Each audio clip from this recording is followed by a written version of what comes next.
Good morning students, welcome है आपका online class में। आज हम स्टडी करने जा रहे हैं प्रोनाउन के दूसरे type possessive pronoun.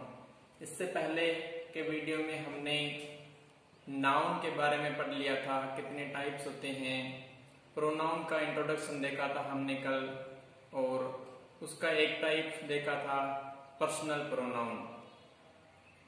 Personal pronoun देखने से पहले हमने प्रोनाउन किस लिए यूज किया जाता है और इसकी विशेषताएं क्या होती है, भाषा की ब्यूटी को किस प्रकार से ये बनाए रखता है, इस प्रकार से हमने प्रोनाउन को देखा था। आज हम प्रोनाउन के एक टेबल देखते हैं और उसके साथ ही पोसेसिव प्रोनाउन देखते हैं कि उनका कहाँ कहाँ पे यूज होता है और सेंटेंस में किस प्रकार से इसको यूज करते हैं। तो आइए देखते हैं personal possessive pronoun. Second type में हम देखते हैं possessive pronoun. Possessive pronoun,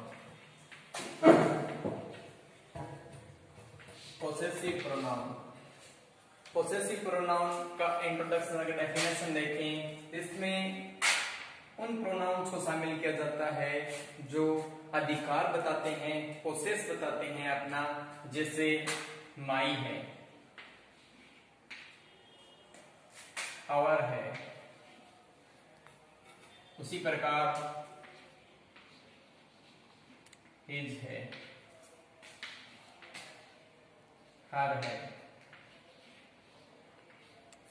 it का पोसेसिव प्रोनाउन नहीं होता है और इसका एडजेक्टिव होता है। इसी प्रकार हम देखते हैं कि दे का देर होता है, और इन्हीं का जो ये तो एडजेक्टिव रूप है, ये नाउन का एडजेक्टिव रूप है। इसको पोसेसिव एडजेक्टिव बोलते हैं, पोसेसिव एडजेक्टिव बोलते हैं इसको। और इसी का जो दूसरा रूप है उसको हम पोसेसिव प्रोनाउन के नाम से जानते हैं, जैसे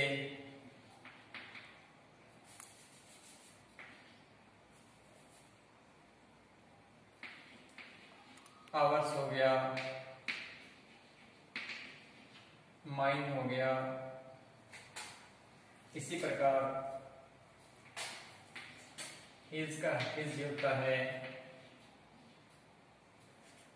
हर्ष, इसका हर्ष होता है, देयर का देयर्स होता है, और इसका जो एडजेक्टिव रूप होता है इट का, वो इट्स होता है एडजेक्टिव। तो हम बात करते हैं टेबल के बारे में कि टेबल में इनको किस किस प्रकार से यूज करते हैं। तो कल हमने देखा था कि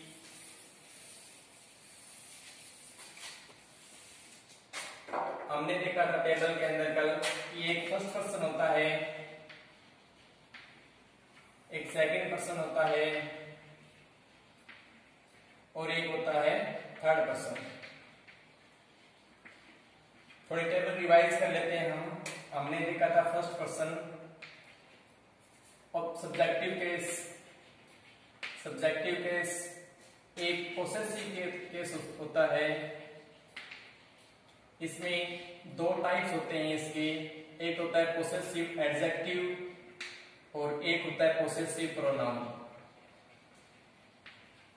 और एक हमने इसका ऑब्जेक्टिव रूप देखा था कि कौन सा होता है। तो आई का जो पोसेसिव एडजेक्टिव होता है वो होता है माई, और इसका अगर पोसेसिव प्रोनाउन की बात करें तो वो होता है माइन। इसी प्रकार हम इसके ऑब्जेक्ट की बात करें तो वो होता है मी। फर्स्ट पर्सन में एक तो आई होता है और एक होता है वी।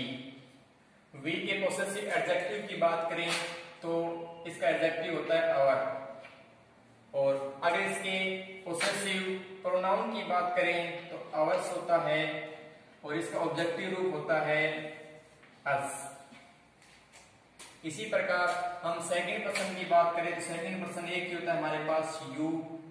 यू का पोसेसिव एडजेक्टिव होता है हमारे पास गिवर और पोसेसिव प्रोनाउन होता है योवर्स और ऑब्जेक्टिव रूप होता है यू। इसी प्रकार हम थर्ड पर्सन ही की बात करें तो ही का पोसेसिव एडजेक्टिव रूप तो होता है हिज और पोसेसिव प्रोनाउन भी हिज ही होता है क्योंकि ये दोनों सेम होते हैं और ऑब्जेक्टिव रूप होता है हिम। अगर हम सी की बात करें तो सी थर्ड पर्सन होता है और सी का जो पोसेसिव एडजेक्टिव होता है वो होता है हर।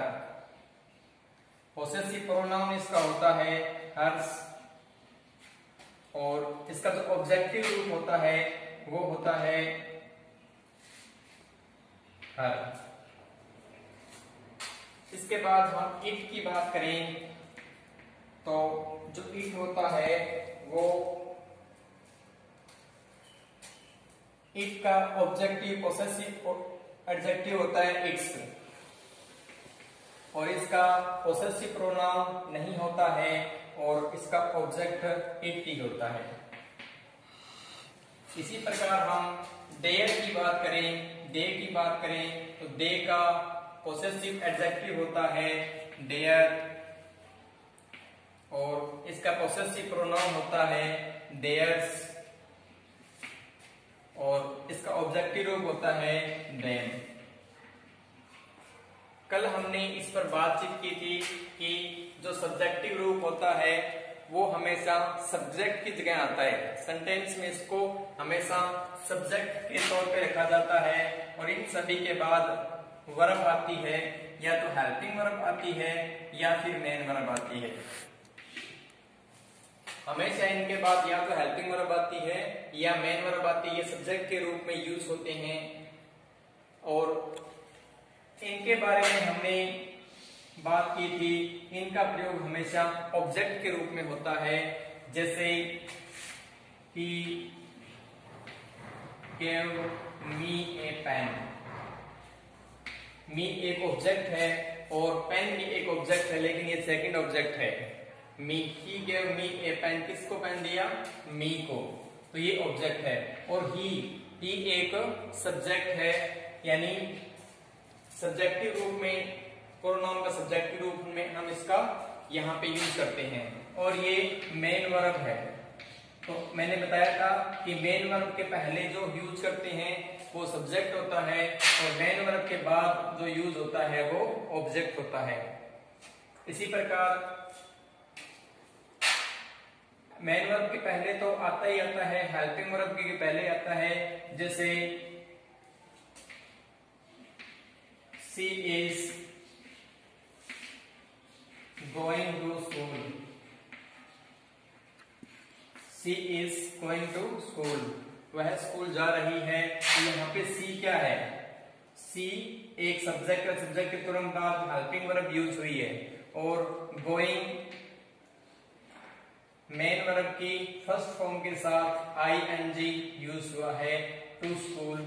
ये ऑब्जेक्ट नहीं है, ये कॉम्प्लीमेंट है। अगर हम ऑब्जेक्ट की बात करें तो ये ऑब्जेक्ट नहीं है, ये कॉम्प्लीमेंट है।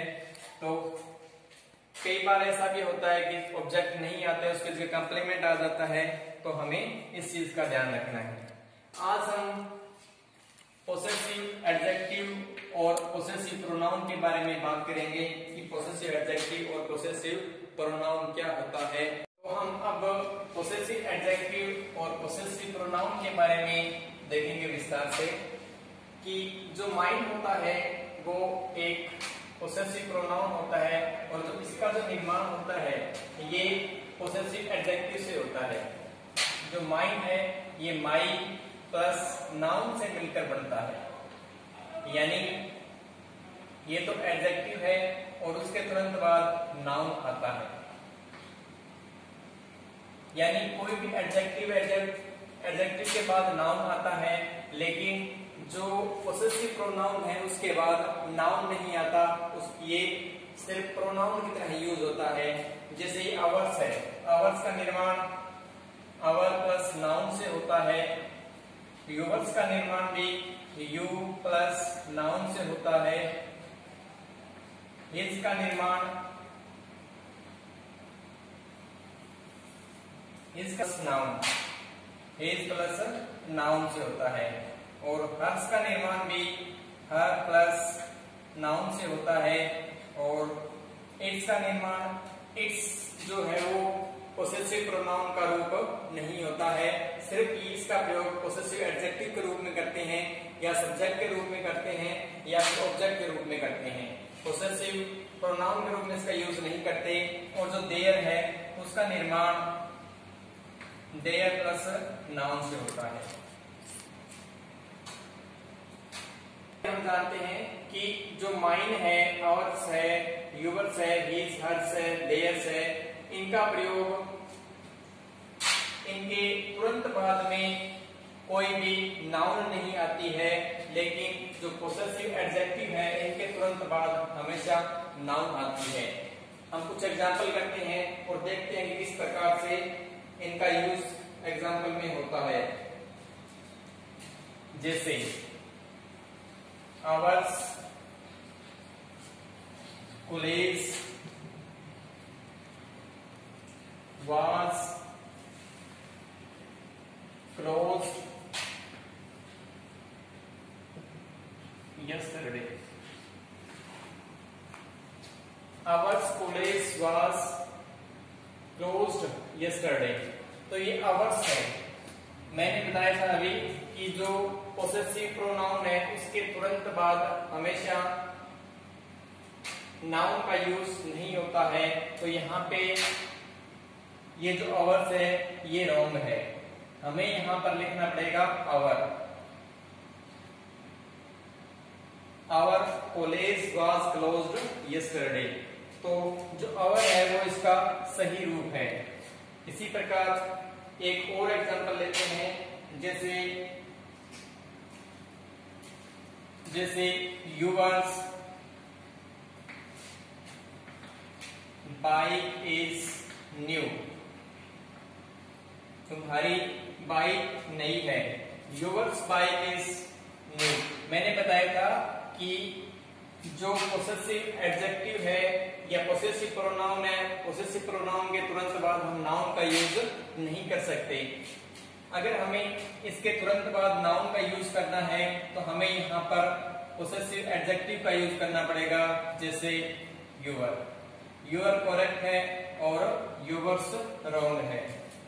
यानी अब तक हमने जाना कि आवर्स के तुरंत बाद हम नाउन का यूज नहीं कर सकते, क्योंकि जो आवर्स है वो खुद में एक प्रोनाउन है और इसका सब्जेक्ट के रूप में हम यूज कर सकते हैं। जैसे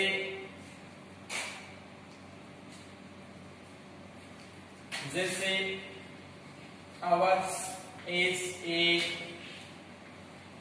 great country. Hours is a great country. यहाँ पे आवर्स है वो एकदम करेक्ट है। यहाँ पे आवर्स का मतलब है आवर प्लस कंट्री। आवर्स यानी हमारी कंट्री। यहाँ पे जो आवर्स का जो निर्माण हुआ है वो आवर्स और कंट्री से मिलकर बना है, इसलिए हम कह सकते हैं कि जो आवर्स है वो पोसेसिव प्रोनाउन है। अभी हमने देखा कि आवर और कंट्री से आवर्स का निर्माण होता है। जो यूवर है वो एक पोसेसिव एडजेक्टिव है और जो यूवर्स है वो पोसेसिव प्रोनाउन है। तो इसी प्रकार हम देखते हैं, जैसे Harsh is a good dog. Harsh is a good dog या Harsh is a good house. तो जो हर्ष है उसका निर्माण Harsh is a good dog. तो जो हर्ष है उसका जो निर्माण हुआ है वो हर प्लस डॉग से हुआ है, नाउन से हुआ है।